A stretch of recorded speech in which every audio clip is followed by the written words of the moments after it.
Hello all welcome to IAC. So ఈ వీడియోలో daily current affairs discuss చేస్తున్నాం కదా.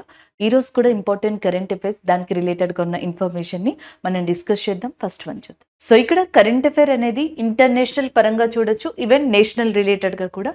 ఒకసారి ఇక్కడ చూడండి.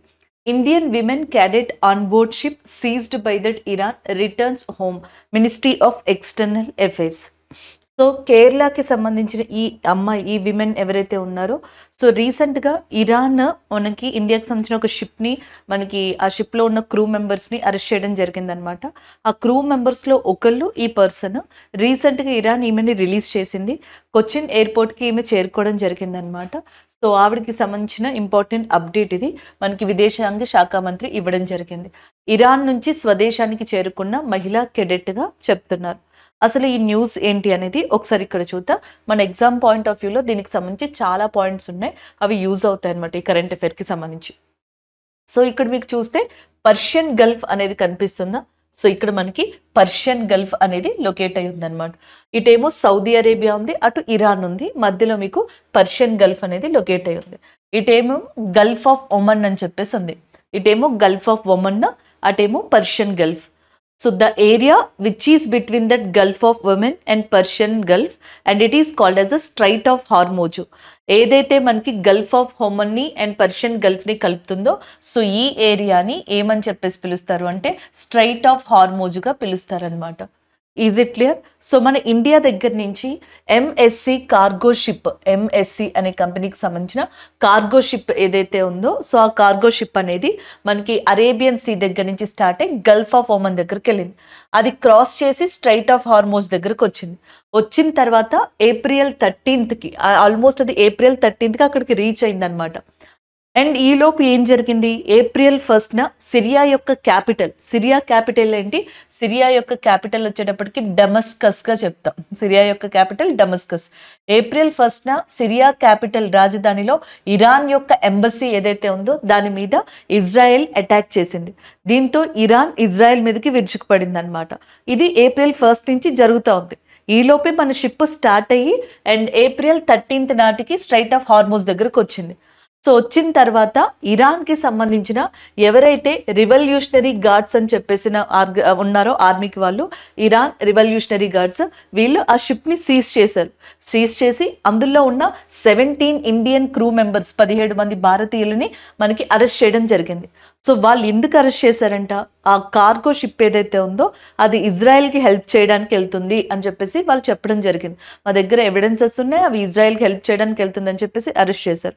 సో దీంతో మన external affairs minister Subrahmanyam Jaishankar garu Iran తోటి మాట్లాడడం స్టార్ట్ చేశారు. సో కన్వర్జేషన్ స్టార్ట్ చేశారు. ఈ కన్వర్జేషన్స్ అన్ని అయ్యేటప్పటికి 18th అంటే నిన్న విమెన్ ఎవరైతే ఉన్నారో ఆమె పేరు అన్నా టెస్సా జోసెఫ్ అనమాట. అండ్ హెర్ నేమ్ ఈస్ అన్నా Tessa Joseph.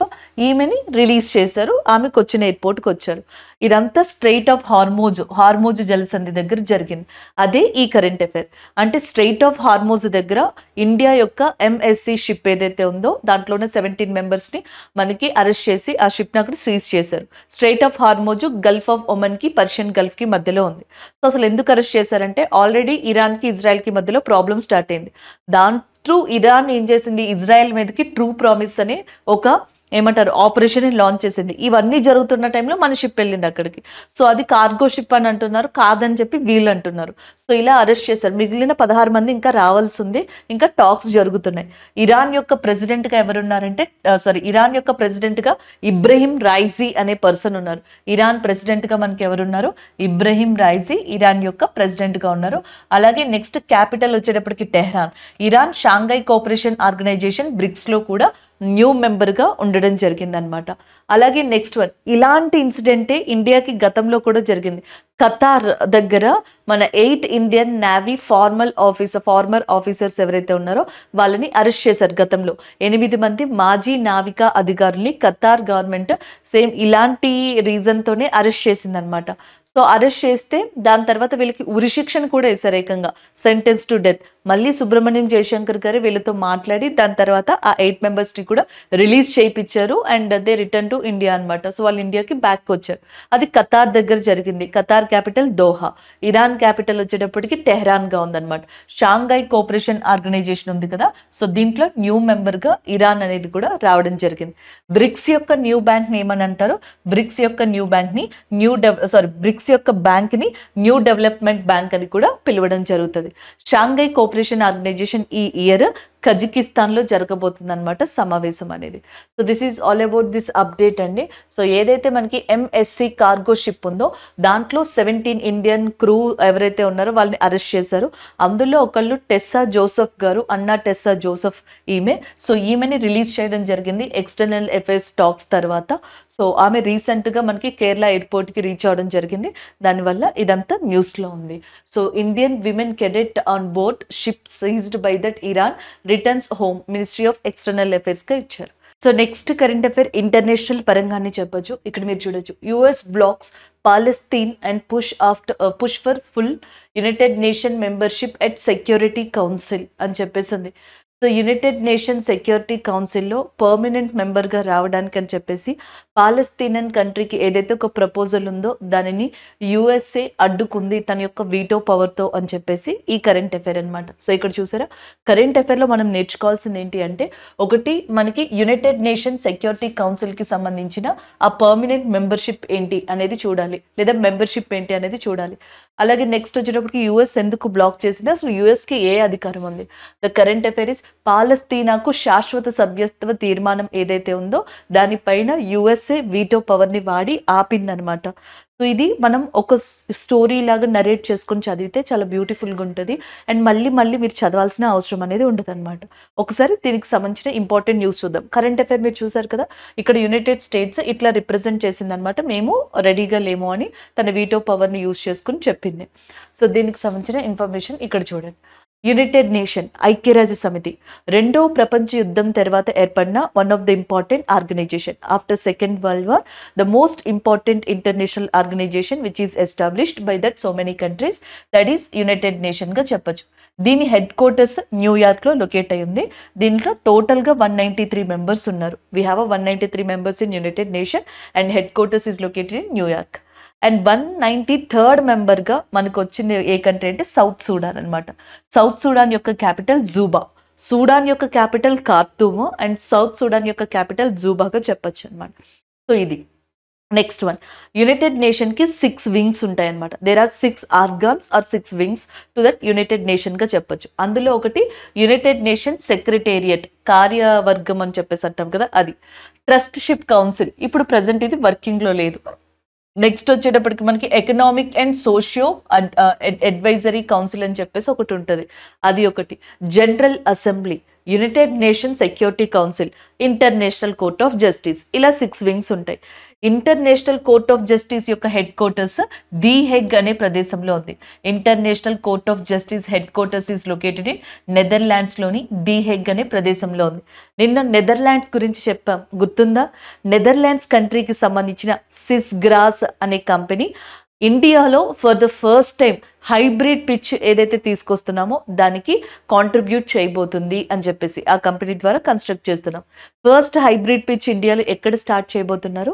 Dharamshala cricket stadium which is located in Himachal Pradesh area. నిన్న డిస్కస్ చేసాం కదా, అప్పుడు నెదర్లాండ్స్ చూసాం. సో అలా చెప్పొచ్చు. ఇంటర్నేషనల్ కోర్ట్ ఆఫ్ జస్టిస్కి ప్రెసిడెంట్గా ఎవరు ఎన్నికయ్యారు? నవాబ్ సలాం అనే పర్సన్. ఈయన ఏ కంట్రీకి సంబంధించిన వ్యక్తి? నవాబ్ సలాం లెబనాన్ కంట్రీకి సంబంధించిన వ్యక్తిగా చెప్పొచ్చు అనమాట. ఇది ఇంకొకటి. అండ్ లెబనాన్ యొక్క క్యాపిటల్ బీరూట్. ఇక్కడ వరకు అంతా ఓకేనా?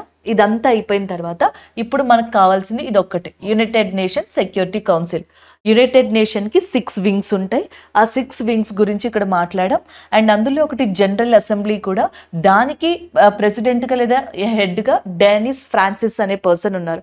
ఆంటోనియో గ్యూటెరస్ ఏమో యునైటెడ్ నేషన్ సెక్యూరిటీ జనరల్గా ఉన్నారు అండ్ డానిస్ ఫ్రాన్సిస్ జనరల్ అసెంబ్లీకి ప్రెసిడెంట్గా ఉన్నారు. ఇవన్నీ అయిపోయినాయి. ఇప్పుడు యునైటెడ్ నేషన్ సెక్యూరిటీ కౌన్సిల్ గురించి మాట్లాడాలి. ఎందుకు? కరెంట్ అఫైర్లో ఒకసారి చూడండి.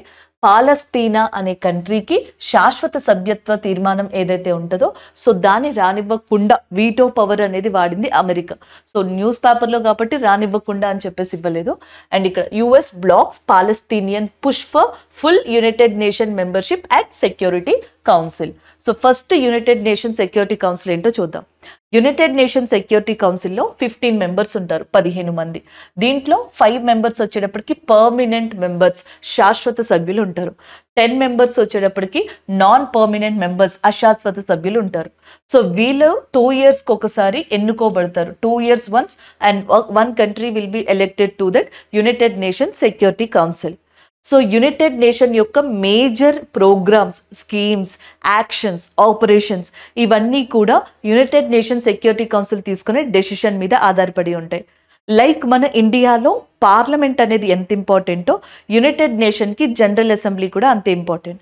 కానీ పార్లమెంట్ నుంచి ఏదైనా మనకి ఒక స్కీమ్ కానీ లేకపోతే ఒక ప్రపోజల్ కానీ ఇవన్నీ పార్లమెంట్ లోపల అసలు చర్చకి వెళ్ళాలి అంటే ఆ మొత్తం అంతా కూడా కౌన్సిల్ ఆఫ్ మినిస్టర్స్ దగ్గర నుంచి డిజైన్ అయ్యి వస్తుంది, లేదా క్యాబినెట్ మినిస్టర్స్ దగ్గర నుంచి డిజైన్ అయ్యి వస్తుంది. అలాంటి క్యాబినెట్ మినిస్టర్స్ ఎంత పవర్ఫుల్లో ఇండియాలో, అలాగా అధికారం పరంగా చెప్తున్నాను, అలాగా మనకి ఇక్కడున్న కంట్రీస్ కూడా అంతే పవర్ఫుల్ పర్మనెంట్ మెంబర్స్లో. ఎందుకంటే ఈ 15 మెంబర్సే కలిసి యునైటెడ్ నేషన్ ఏం చేయొచ్చు ఏం చేయకూడదు అనే దాని మీద కొన్ని డెసిషన్స్ తీసుకుంటాయి. కానీ దీంట్లో డెసిషన్ తీసుకునే ముందర ఓటింగ్ వేయాలి కదా, ఆ ఓటింగ్నే వీటో పవర్ అని చెప్పేసి అంటాం. సో ఇలాంటి special veto power, special voting right అంటాం. ఆ రైట్ ఏ కంట్రీస్కి ఉంటుందంటే Russia, China, France, UK, USA ఇవన్నీ పర్మనెంట్ మెంబర్స్ అన్నమాట. సో ఇది ఇప్పుడు పాలస్తీనా దీంట్లోకి రావడానికి మనకి ప్రపోజల్లో ఉంది. ఆ ప్రపోజల్లో ఉన్నప్పుడు కొన్ని కంట్రీస్ యాక్సెప్ట్ చేసాయి, దాదాపుగా కొన్ని ఆల్మోస్ట్ చాలా కంట్రీల వరకు యాక్సెప్ట్ చేశాయి. కానీ యుఎస్ఏ లాంటి కంట్రీలు ఏం చేసినాయి అంటే ఎస్పెషల్లీ రష్యా ఒకటి, యూకే ఒకటి దూరంగా ఉన్నాయి. రష్యా, యూకే అసలు ఏమి స్టాండ్ తీసుకోలేదు, అసలు ఎయిదర్ సపోర్ట్ చేయలేదు అలా అని చెప్పేసి రిజెక్ట్ చేయలేదు. యుఎస్ఏ మాత్రం డైరెక్ట్గా మనకి అబ్జెక్షన్ చెప్పింది, తన వీటో పవర్ని యూజ్ చేసి. ఇక్కడ ఓటింగ్ పవర్ అనేది తనకు ఉంటుందని, అదే ఇప్పుడు మనకి న్యూస్గా మారింది. ఇప్పుడు ఈ 10 మెంబర్స్ ఎవరున్నారు నాన్ పర్మనెంట్ మెంబర్స్లో? ఆఫ్రికాలోనే అతిపెద్ద కంట్రీ అయిన ఆఫ్రికన్ కాంటినెంట్లో అల్జీరియా అనేది ఒకటి, ఈక్వెడార్, గయానా కంట్రీలు ఉన్నాయి. ఏషియా నుంచి జపాన్ అండ్ కొరియా లాంటి కంట్రీలు ఉన్నాయి. ఇంకా ఆఫ్రికాకి సంబంధించిన మొజాంబిక్ అనే కంట్రీ కూడా ఉంది. ఈ మొజాంబిక్, టాంజానియా, ఇండియా కలిసి కదా ఐఎంటీ ఎక్సర్సైజ్ అనే దాన్ని కండక్ట్ చేసే సంవత్సరం. అలాగే నెక్స్ట్ లియోనే అనే కంట్రీ, స్లోవేనియా, స్విట్జర్లాండ్ అనే కంట్రీ, మాల్టా. సో ఈ 10 కంట్రీస్ ఉన్నాయి, Algeria, Ecuador, Guyana and Mozambique, Japan and Korea. So టోటల్గా ఇక్కడికి 6 కంట్రీస్ అయిపోయినాయి. లియోనే అనే country, Slovenia and Switzerland. So ఇక్కడికి ఆల్మోస్ట్ అన్ని అయిపోయినాయి, మాల్టా ఒకటి. సో టోటల్గా 10 కంట్రీస్ నాన్ పర్మనెంట్ మెంబర్స్గా ఉండడం జరిగింది. సో ఇప్పుడు ఈ పర్మనెంట్ మెంబర్స్లో పాలస్తీనా అనేది ఎంటర్ అవుదామని అనుకుంటుంది. బట్ యుఎస్ఏ దాని యొక్క వీటో పవర్ తోటి దీన్ని మనకి నిలిపివేయడం జరిగింది. So this is all about this current affair. ఇప్పుడు మీకు అర్థమైందా? న్యూస్ ఛానల్లో వచ్చిన ఏదైతే మనకి ఈరోజు న్యూస్ పేపర్లో వచ్చిన ఆర్టికల్ ఉందో United Nation security council exam point of వ్యూలో చాలా ఇంపార్టెంట్ అనమాట. సో దానికి సంబంధించి చూడొచ్చు. యునైటెడ్ నేషన్ ఏదైనా ఒక కంట్రీలో సివిల్ డిస్టర్బెన్స్ వచ్చినప్పుడు అక్కడ తన ఆర్మీని పంపిస్తుంది ఐక్యరాజ్య సమితి. అయితే ఐక్యరాజ్య సమితికి ప్రత్యేకమైన ఆర్మీ ఉండదు. సో ఇక్కడున్న 193 మెంబర్స్ ఎస్పెషల్లీ ఈ కంట్రీస్కి సంబంధించిన ఆర్మీ యునైటెడ్ నేషన్కి సంబంధించి కాంట్రిబ్యూట్ చేస్తారనమాట. వాళ్ళు వెళ్తారు. ఆ ఆర్మీని ఏమని చెప్పేసి అంటారంటే బ్లూ ఆర్మీ అంటారు. బ్లూ ఆర్మీ అన్నా బ్లూ హెల్మెట్స్ అన్నా ఒకటే అనమాట. యునైటెడ్ నేషన్కి సంబంధించిన ఆర్మీ ఈ కంట్రీస్ నుంచి కాంట్రిబ్యూట్ అవ్వడం జరుగుతుంది. అయితే ఈ యునైటెడ్ నేషన్ సెక్యూరిటీ కౌన్సిల్ ఈ సంవత్సరం 2 సార్లు న్యూస్లో ఉంది. 2 సార్లు హైలైటే. ఒకసారి ఇప్పుడు ఉంది మనకి పాలస్తీనాకి సంబంధించి. జాన్ 21న ఎలన్ మస్క్, స్పేస్ ఎక్స్ యొక్క అధినేత ఎలన్ మస్క్ ఎవరైతే ఉన్నారో సో ఆయన ఇండియాకి సంబంధించి ఒక కమెంట్ చేశారు. సో మీరు ఇక్కడ ఇది చూడొచ్చు అనమాట.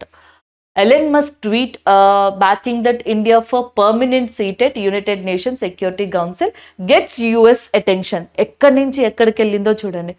జాన్ 21 వచ్చేటప్పటికి Elon Musk United Nation security కౌన్సిల్కి సంబంధించి ఇండియా యొక్క మెంబర్షిప్ ఏదైతే ఉంటుందో దాని గురించి ట్వీట్ చేశారు. ప్రపంచంలోనే one of the most popular country ఏది మనకి భూమి మీద? ఇండియా. సో అలాంటి ఇండియాకి ఎందుకు శాశ్వత సభ్యత్వం ఇవ్వరు? ఎందుకంటే యునైటెడ్ నేషన్ సెక్యూరిటీ కౌన్సిల్లో పర్మనెంట్ మెంబర్షిప్ తీసుకుంటే మేజర్ డెసిషన్స్ తీసుకోవడానికి ఒక రైట్ అంటూ ఉంటుంది కదా, ఒక వీటో అధికారం అనేది జనరల్గా మనకు ఉంటుంది కదా. సో అలాంటిది ఇండియాకి ఎందుకు ఇవ్వరు? మోస్ట్ మోస్ట్ పాపులేటెడ్ కంట్రీ లాంటిది. సో ఇట్లాంటి డిబేట్స్ గతంలో నడిచి దీని మీద ఎలన్ మస్క్ కూడా ట్వీట్ చేశారు. ఆ ట్వీట్ చూడండి. ఈ ట్వీట్ జనరల్గా చూస్తే జాన్ మంత్లో అనమాట. ఇక్కడ చూడొచ్చు Jan 21, 2024. Elon Musk tweet backing India for permanent member seat at United nations security council get US attention.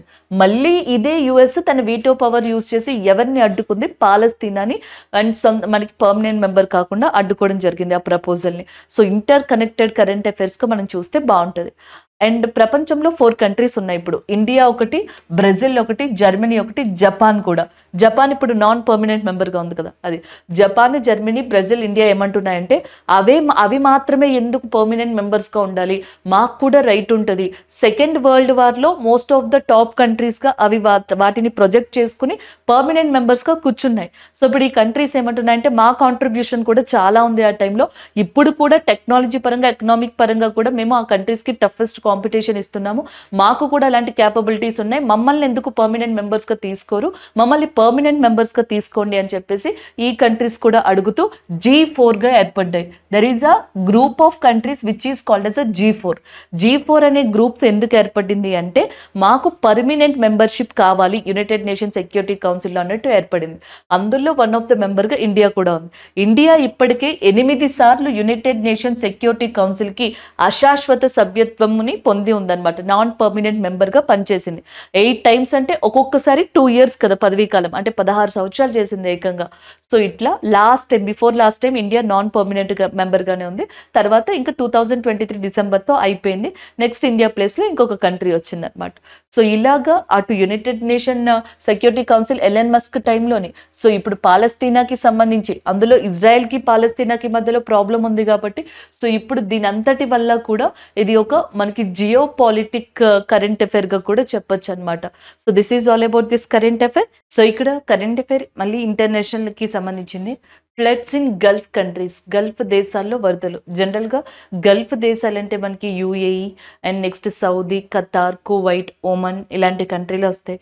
So ఈ కంట్రీలో ఎక్కువగా వర్షాలు పడవు. కాకపోతే రీసెంట్గా మనకి UAEలో 75 సంవత్సరాల తర్వాత మనకి చాలా వరకు కూడా వర్షం అనేది రికార్డ్ అయిందంటే ఎక్కువ శాతం రెయిన్ అనేది మనకి క్రియేట్ అవ్వడం జరిగింది, అంటే రికార్డ్ అవ్వడం జరిగింది. ఎస్పెషల్లీ అల్ ఐన్ అనే ప్రదేశంలో, కాతం ఐ అనే ప్రదేశంలో అండ్ 10 inches వరకు ఒక రోజులో, లెస్ దెన్ 1 డేలో మనకి 10 inches వరకు కూడా వర్షపాతాన్ని ఇంచెస్ సెంటీమీటర్స్ ఇలా చెప్పొచ్చు, 10 inches వరకు కూడా వర్షపాతం అనేది రికార్డ్ అయ్యిందంట. ఇదంతా దేనివల్ల జరుగుతుంది అంటే క్లౌడ్ సీడింగ్ అనే దానివల్ల జరుగుతుంది. ఆ process cloud seeding.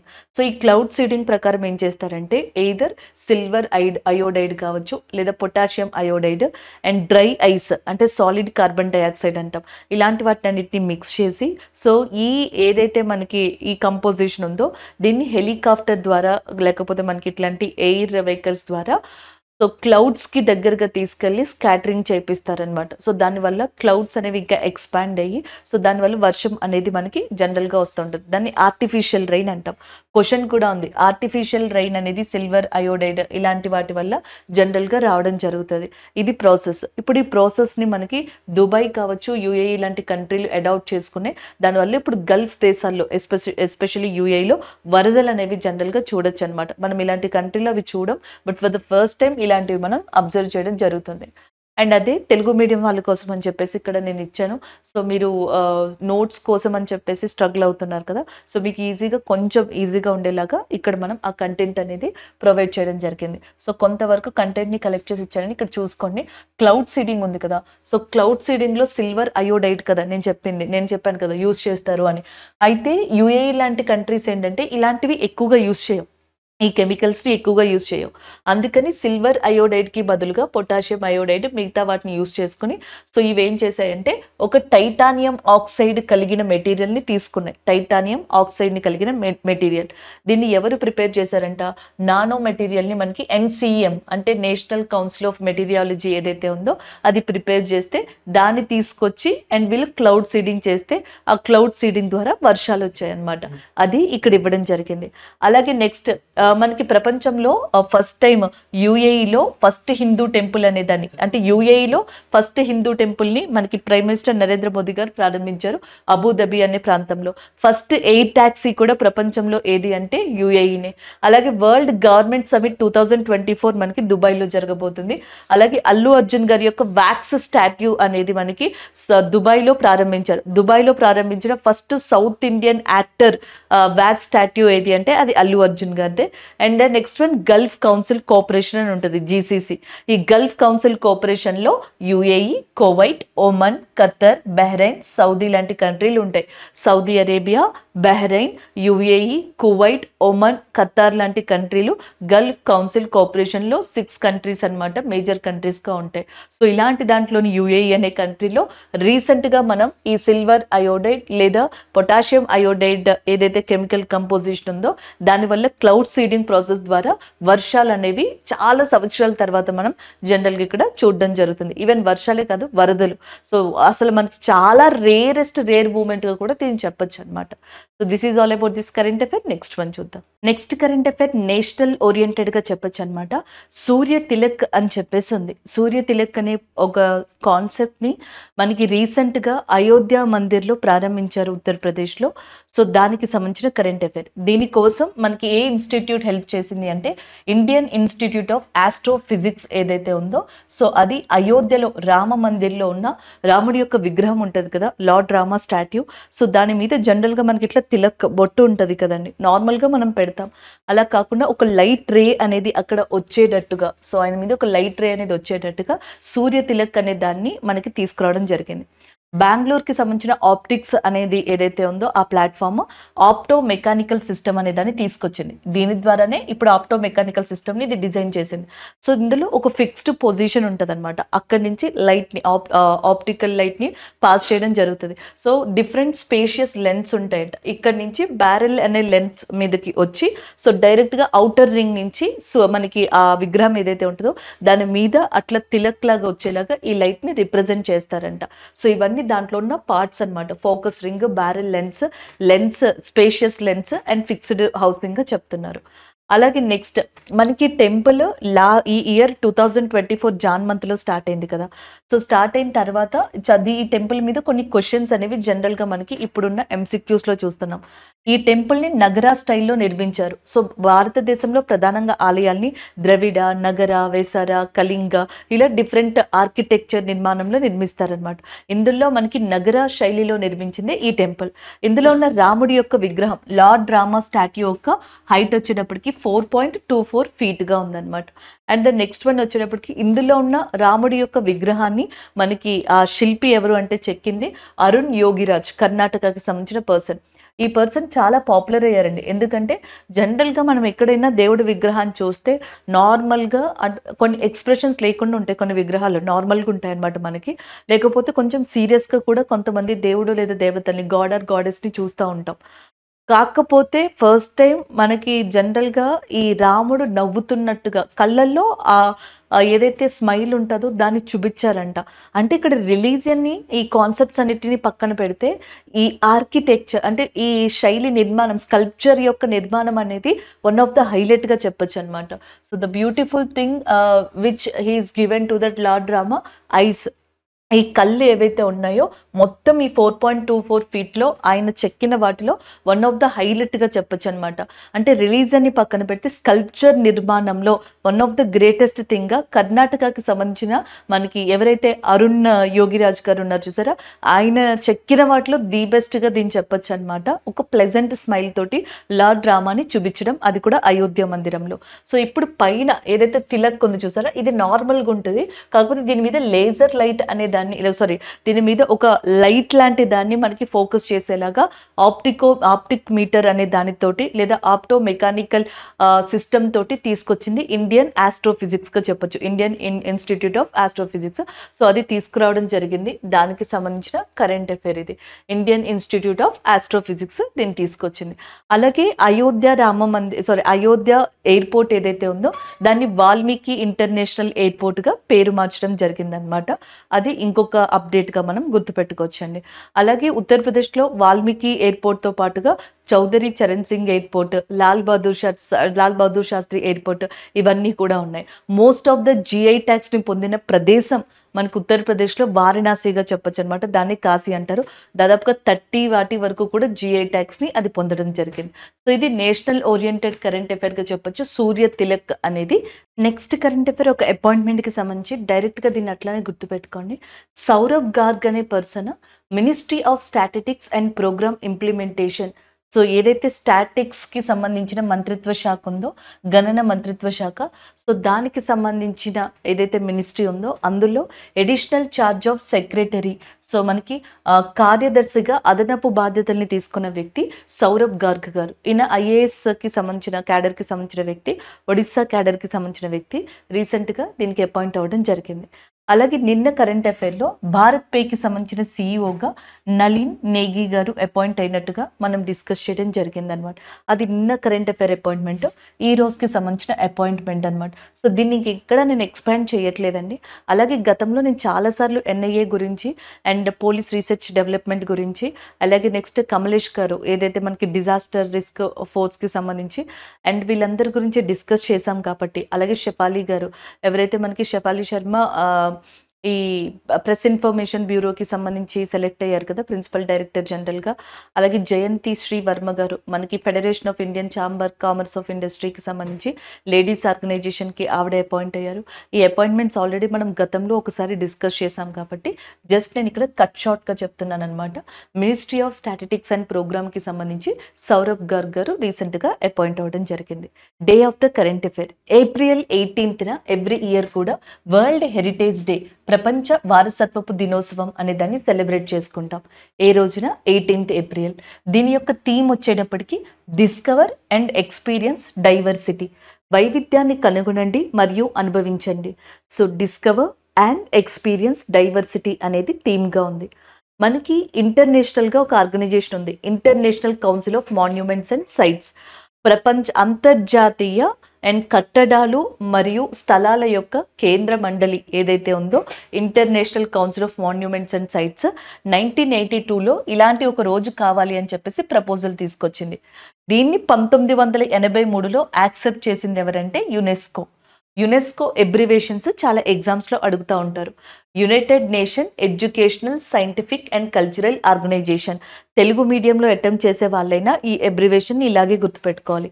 United Nation Education Scientific and Cultural Organisation UNESCO. దీని హెడ్ క్వార్టర్స్ వచ్చేటప్పటికి మనకి ప్యారిస్లో లొకేట్ అయి ఉందన్నమాట. అలాగే దీని యొక్క ప్రెసిడెంట్గా లేదా డైరెక్టర్ జనరల్గా ఆడ్రీ ఎజోలే అనే పర్సన్ ఉండడం జరిగింది. సో నెక్స్ట్ వచ్చేటప్పటికి UNESCO first time April 18th ఎప్పుడు మనకి వరల్డ్ హెరిటేజ్ డే అనేది ప్రారంభించిందంటే 1983లో. ప్రపోజల్ వచ్చింది 82లో అనమాట. సో అది దానికి సంబంధించింది. నెక్స్ట్ వన్ ఇక్కడికి రండి. ప్రపంచంలో అత్యధికమైన వారసత్వ ప్రదేశాలని కలిగిన కంట్రీ ఇటలీ. సో దాని తర్వాత చైనా, దాని తర్వాత జర్మనీగా ఉన్నాయి. ఐసీజీగా గుర్తుపెట్టుకోవచ్చు. ICG and Italy, China and Germany. దాని తర్వాత స్పెయిన్, దాని తర్వాత ఫ్రాన్స్. స్పెయిన్కి ఫ్రాన్స్కి 49 ఉన్నాయి. బట్ ఇయర్ ఆఫ్ రికగ్నైజేషన్ ఇంపార్టెన్స్ని బట్టి ఈ పొజిషన్స్ని 4th and 5th ఇవ్వడం జరిగింది. 6th ప్లేస్లో ఇండియా ఉంది, టోటల్గా 42 యునెస్కో వారసత్వ ప్రదేశాలతో. ఈ నెంబర్స్ ఎప్పటికప్పుడు చేంజ్ అవుతూ ఉంటాయి, మనం జాగ్రత్తగా చూసుకోవాలి. పొజిషన్స్లో అంత వేరియేషన్ కనిపించదు కానీ నెంబర్స్లో చేంజెస్ కనిపిస్తాయి. ఇండియా పొజిషన్ 6th ప్రపంచంలో, టాప్లో ఇటలీ ఉంది. ఇండియాలో ఎన్ని ప్రదేశాలు ఉన్నాయి? 42 యునెస్కో వారసత్వ ప్రదేశాలు ఉన్నాయి. 2023లో 2 ప్రదేశాలని గుర్తించారు. సో అవి వచ్చేటప్పటికి ఒకటి Hoysala temples in Karnataka, Shantiniketan in West Bengal. So ఇప్పుడు మరాఠా మిలిటరీ క్యాంపెయిన్ని కూడా యునెస్కోలో చేర్చమని చెప్పేసి ఇండియా ఒక ప్రపోజల్ని పెట్టడం జరిగింది. ఇది టోటల్గా యునెస్కోకి సంబంధించిన ఇంపార్టెంట్ ఇన్ఫర్మేషన్. ఈ వరల్డ్ హెరిటేజ్ సైట్స్, ప్రపంచ వారసత్వ ప్రదేశాలు ఉంటాయి కదా, వీటిని యునెస్కో 3 కేటగిరీస్ కింద రికగ్నైజేషన్ చేస్తుంది. ఎయిదర్ కల్చరల్ పరంగా, సంస్కృతి పరంగా ఇంపార్టెన్స్ ఉన్న వాటిని మనకి రికగ్నైజేషన్ చేస్తుంది. ఫర్ ఎగ్జాంపుల్ మనకి ఏదైతే ఈ ఏమంటాము మనకి ఇండియాలో హోయసాల టెంపుల్, అది సంస్కృతి పరంగానే కదా వచ్చింది, అలాంటివి. లేకపోతే న్యాచురల్ పరంగా మనకి కజిరంగా నేషనల్ పార్క్, ఇలాంటివన్నీ న్యాచురల్ సైట్స్ కింద రికగ్నైజ్ చేస్తుంది. మిక్స్డ్ అంటే అటు కల్చర్ ఉంటుంది, ఇటు న్యాచురల్గా కూడా ఏర్పడింది అయి ఉంటుంది, అలా మిక్స్డ్ కింద. టోటల్‌గా ఇండియాలో మనకి రికగ్నైజేషన్ అనేది ఇలా జరుగుతదనమాట. ఇండియాలోనే కాదు ప్రపంచంలో కూడా ఈ 3 కేటగరీస్‌లో అది ఇలాగా రికగ్నైజేషన్ చేస్తది. ఇక ఇండియా విషయానికొస్తే ఇండియాలో వచ్చేటప్పటికి యునెస్కో యొక్క వారసత్వ ప్రదేశాలు మనకి ఇలా కనిపిస్తాయన్నమాట. సో, ఇండియాలో యునెస్కో యొక్క వారసత్వ ప్రదేశాలు అత్యధికంగా ఉన్న ప్రాంతాలలో ఒకటి మహారాష్ట్రగా చెప్పొచ్చనమాట. సో, మహారాష్ట్రలో అజంతా గుహలు అని చెప్పేసి ఒకటుంటది. నెక్స్ట్ వచ్చేటప్పటికి మీకు కనిపిస్తుంది కదా! అంటే లెటర్స్ సరిగ్గా కనిపించవు. బట్ అర్థం చేసుకోండి. అజంతా గుహలొకటి, ఎల్లోరా గుహలొకటి, ఎలిఫాంటా గుహలని చెప్పేసి ఒకటుంటాయి. ఛత్రపతి శివాజీ టెర్మినస్ అని చెప్పేసి ఒకటుంటది. అలాగే విక్టోరియా ఆర్ట్ ఏదైతే ఉందో అది ఒకటుంటది. విక్టోరియా ఆర్ట్, ఎల్లోరా గుహలు, అజంతా గుహలు, ఎలిఫాంటా గుహలు, ఛత్రపతి శివాజీ టెర్మినస్. ఎల్లోరా గుహల్లో ఎస్పెషల్లీ మనకి ప్రపంచంలోని సింగిల్ రాక్ కట్ టెంపుల్ అయిన కైలాసనాథ టెంపుల్ కూడా లొకేట్ అయి ఉందన్నమాట. అయితే వీటితో పాటు వెస్టర్న్ ఘాట్స్ని కూడా రికగ్నైజేషన్ చేశారు. వెస్టర్న్ ఘాట్స్ అనేది మనకి ఎందులోకి వస్తుంది? న్యాచురల్ సైట్లోకి వస్తుంది అనమాట. వెస్టర్న్ ఘాట్స్ ఒకే రాష్ట్రంలో లేవు కదా. వెస్టర్న్ ఘాట్స్ అనేవి మహారాష్ట్రలోని కనిపిస్తాయి. అలాగే నెక్స్ట్ వచ్చేటప్పటికి కర్ణాటకలోని కనిపిస్తాయి, కేరళలో కూడా కనిపిస్తాయి. 3 స్టేట్స్లో కామన్గా రికగ్నైజేషన్ చేసింది వెస్టర్న్ ఘాట్స్. కానీ వెస్టర్న్ ఘాట్స్ నీలగిరి దగ్గర మనకి అక్కడి వరకు వ్యాప్తి చెంది ఉంటాయి కదా, తమిళనాడు దగ్గర కూడా రికగ్నైజేషన్ చేయబడ్డాయి అన్నమాట. సో అలాగా మహారాష్ట్రలో అత్యధికమైన హెరిటేజ్ సైట్స్ ఉన్నాయి. దాని తర్వాత గుజరాత్లో వచ్చేటప్పటికి చంపనీర్ పావగఢ్ అనేది ఒకటి ఆర్కియలాజికల్ పార్క్. రాణికా వావ్, దీన్ని స్టెప్ వెల్ అంటాం. 500 రూపీస్ నోటు మీద మీకు అది కనిపిస్తుంది అనమాట. అలాగే next Ahmedabad city and UNESCO యొక్క వారసత్వ ప్రదేశం ధోలవీరా. సో ఏదైతే మనకి లార్జెస్ట్ స్టేడియంని కలిగి ఉందో, రిజర్వేర్ వ్యవస్థ కలిగి ఉందో ఐవీసీ సైట్కి సంబంధించి అది. సో ఇవి మహారాష్ట్రకి సంబంధించినవి, ఇవి గుజరాత్కి సంబంధించినవిగా చెప్పొచ్చు అనమాట. సో అలాగే ఇవి ఎక్కువగా మనకి యునెస్కో ప్రాంతాలని కలిగి ఉన్నవి. ఫస్ట్ క్లాస్లో యునెస్కో సైట్స్ని రికగ్నైజేషన్ చేసినప్పుడు మనకి కొన్ని ప్రాంతాలు లైక్ ఉత్తరప్రదేశ్ దగ్గర ఉన్న ఆగ్రా ఫోర్ట్, అజంతా ఇలాంటి వాటిని ఫస్ట్లో రికగ్నైజేషన్ చేశారు. ఉత్తరప్రదేశ్లో అయితే ఆగ్రా ఫోర్ట్, తాజ్ మహల్, ఫతేపూర్ సిక్రీ మూడే. ఆగ్రా ఫోర్ట్, తాజ్ మహల్, ఫతేపూర్ సిక్రీ. సో మనకి ఆగ్రా ఫోర్ట్ వచ్చేటప్పటికి అక్బర్ కట్టించడం జరిగింది. సో నెక్స్ట్ వచ్చేటప్పటికి తాజ్ మహల్ ఏదైతే ఉందో షాజహాన్ కట్టించడం జరిగింది. అలాగే ఫతేపూర్ సిక్రీని కూడా అక్బరే కన్స్ట్రక్షన్ చేయించారనమాట. నెక్స్ట్ ఉత్తరాఖండ్లో నందాదేవి, ఇది మళ్ళీ న్యాచురల్ సైట్ అనమాట, national park and as well as బయోస్పియర్గా కూడా చెప్పొచ్చు. ఎస్పెషల్లీ నందాదేవి బయోస్పియర్, అది ఒకటి. వ్యాలీ ఆఫ్ ఫ్లవర్స్ అని national park, valley of flowers Nanda Devi ఉత్తరాఖండ్లో అనమాట. అలాగే నెక్స్ట్ ఢిల్లీలో వచ్చేటప్పటికి హుమాయూన్ టోంబ్ని ఆయన యొక్క వైఫ్ కట్టించారనమాట. సో అది ఒకటి. రెడ్ ఫోర్ట్ అండ్ నెక్స్ట్ వచ్చేటప్పటికి Qutub Minar, red fort, Humayun tomb Delhi నుంచి. ఉత్తరాఖండ్లో Nanda Devi, valley of flowers, 2 natural సైట్సే అనమాట. 2 న్యాచురల్ సైట్స్ని కలిగి ఉన్నది ఏది యునెస్కోలో ఇండియాలో అంటే ఉత్తరాఖండ్. ఉత్తరప్రదేశ్లో ఆగ్రా, ఫతేపూర్ సిక్రీ అండ్ తాజ్ మహల్గా చెప్పొచ్చు. సిక్కింలో ఒకే ఒక్క మిక్స్డ్ సైట్ ఉందన్నమాట, దాని పేరు కాంచనగంగా లేదా కాంచనజంగా నేషనల్ పార్క్గా చెప్పొచ్చు. దాని తర్వాత హిమాచల్ ప్రదేశ్లో 2 ఉన్నాయి. ఒకటి national park, Himalayan national park. Next మనకి కల్కి షిమ్లా మౌంటైన్ రైల్వే అని ఉంటుంది, అది ఒకటి రికగ్నైజేషన్ చేశారు. బీహార్ వచ్చేటప్పటికి బీహార్లో మహాబోధి టెంపుల్, బోధగయ అండ్ దాంతో పాటుగా నలంద విశ్వవిద్యాలయం ఏదైతే ఉందో లేదా ఆ ఆర్కియలాజికల్ సైట్ ఏదైతే ఉందో అది. అస్సాంలోకి వచ్చేటప్పటికి 2 నేచురల్ సైట్స్ అనమాట, లైక్ ఉత్తరాఖండ్ లాగా కజిరంగా అండ్ మానస్గా చెప్పడం జరుగుతుంది. వెస్ట్ బెంగాల్లో ఒక నేచురల్ సైట్ సుందర్బన్స్ అండ్ ఇంకొకటి మౌంటైన్ రైల్వేస్, డార్జిలింగ్ మౌంటైన్ రైల్వేస్గా చెప్పొచ్చు. ఒడిస్సాలో ఒకే ఒకటి సన్ టెంపుల్ కోనార్క్. తెలంగాణలో ఒకే ఒకటి మనకి రామప్ప టెంపుల్ అని చెప్పేసి అంటాం కదా, సో ఆ రామప్ప టెంపుల్ ఒకే ఒకటి అనమాట తెలంగాణలో చూసుకుంటే. మధ్యప్రదేశ్లోకి వచ్చేటప్పటికి Khajuraho temples, next Bhimbetka rock cut caves, Sanchi స్తూపం ఏదైతే ఉందో అది. తమిళనాడుకు వచ్చేటప్పటికేమో మహాబలిపురం దగ్గరున్న టెంపుల్స్ కావచ్చు, గ్రేట్ లివింగ్ చోళా టెంపుల్స్ కావచ్చు, అలాగే నెక్స్ట్ నీలగిరి మౌంటైన్ రైల్వేస్ కావచ్చు అవి. గోవా దగ్గర churches and convents of Goa ఏదైతే ఉందో అది. కర్ణాటక దగ్గర ఇప్పుడున్న హోయసాల టెంపుల్ అండ్ దాంతో పాటుగా హంపి టెంపుల్స్ ఏవైతే ఉన్నాయో అవి. పట్టాడకల్ టెంపుల్స్ అని చెప్పేసి అంటాం, అవి రికగ్నైజేషన్ చేయబడ్డాయి. రాజస్థాన్ దగ్గరకు వచ్చేటప్పటికి కియోలాడియో నేషనల్ పార్క్, జంతర్ మంతర్ జంతర్ మంతర్ ఇండియాలో డిఫరెంట్ ప్లేసెస్లో ఉన్నాయి. జైపూర్లో ఒకటి ఉంది, ఢిల్లీలో ఒకటి ఉంది, ఉజ్జయినిలో ఒకటి ఉంది, ఇలా ఉన్నాయి. సో ఇక్కడ జైపూర్ దగ్గర ఉన్న Jantar Mantar hill forts of Rajasthan. ఇందులో చిత్తోర్గఢ్, రణతంబోర్, అంబర్, జైసల్మేర్ ఈ ఫోర్ట్స్ అన్నిటిని కలిపి hill forts of Rajasthan. Pink సిటీగా పిలిచే Jaipur Keoladeo national park, hill forts, Jantar Mantar అనే వాటిని రాజస్థాన్ నుంచి. చండీగఢ్ నుంచి architectural work of Le Corbusier యొక్క ఆర్కిటెక్చరల్ వర్క్ సైట్ ఏదైతే ఉందో దాన్ని రికగ్నైజేషన్ చేశారు. సో ఇలా ఇండియాలో చూసుకున్నట్టయితే టోటల్గా మనకి 42 యునెస్కో వారసత్వ ప్రదేశాలు. ఇప్పుడు వెస్ట్ బెంగాల్లో శాంతినికేతన్ కొత్తగా రికగ్నైజేషన్ చేశారు కదా, అది. ఇలా 42 యునెస్కో వారసత్వ ప్రదేశాలు ఉంటే ఒకే ఒక్క మిక్స్డ్ సైట్ కాంచనజంగా మనకి అక్కడ ఉంది. ఎక్కడ? సిక్కింలో. న్యాచురల్ సైట్స్ ఎక్కడున్నాయి? ఉత్తరాఖండ్లోనేమో Nanda Devi valley of flowers, west బెంగాల్లోనేమో సుందర్బన్స్. అదే కనుక అస్సాంలో తీసుకుంటే మనకి కాంచనగంగా అండ్ మానస్గా చెప్పొచ్చు.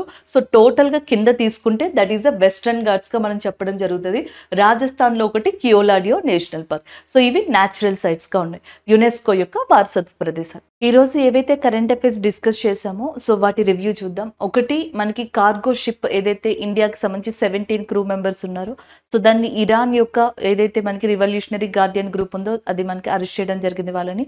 అందులో ఒక విమెన్ కూడా ఉన్నారు మనకి, అన్న టెస్సా అని చెప్పేసి. సో ఆమెని రీసెంట్గా రిలీజ్ చేశారు. దానికి సంబంధించింది యునైటెడ్ నేషన్ సెక్యూరిటీ కౌన్సిల్లో అండ్ పర్మనెంట్ మెంబర్షిప్ కోసం పాలస్తీనాకి ఏదైతే ప్రపోజల్ అనేది యునైటెడ్ నేషన్లో పెట్టడం జరిగిందో దాన్ని వీటో పవర్తో యుఎస్ఏ అడ్డుకుంది. యూఏఈలో ఫస్ట్ టైం ఆర్టిఫిషియల్ రెయిన్స్ అనే వాటితోటి ఫ్లడ్స్ని తీసుకురావడం జరిగింది. దానికి సంబంధించింది సూర్య తిలక్ అనేది మనకి రామ మందిర్లో ఇండియన్ ఇన్స్టిట్యూట్ ఆఫ్ ఆస్ట్రోఫిజిక్స్ ద్వారా ఆ లైట్ని మనకి తిలక్ దగ్గర వచ్చేలాగా చేశారనమాట. దానికి సంబంధించింది సౌరవ్ గార్గ్ గారు మినిస్ట్రీ ఆఫ్ స్టాటిస్టిక్స్ అండ్ ప్రోగ్రామ్కి సంబంధించి అడిషనల్ సెక్రటరీగా ఛార్జ్ తీసుకోవడం జరిగింది. యునెస్కో డే అనేది ఏప్రిల్ 18న సెలబ్రేట్ చేసుకుంటారనమాట. సో దానికి సంబంధించిన కరెంట్ అఫైర్ డిస్కవర్ అండ్ డైవర్సిటీకి సంబంధించిన థీమ్ తోటి ఈరోజు మనకి ఆ డే అనేది ఉంది. ఇవి ఓవరాల్గా ఈరోజు మనం డిస్కస్ చేసుకున్న కరెంట్ అఫైర్స్. Thank you.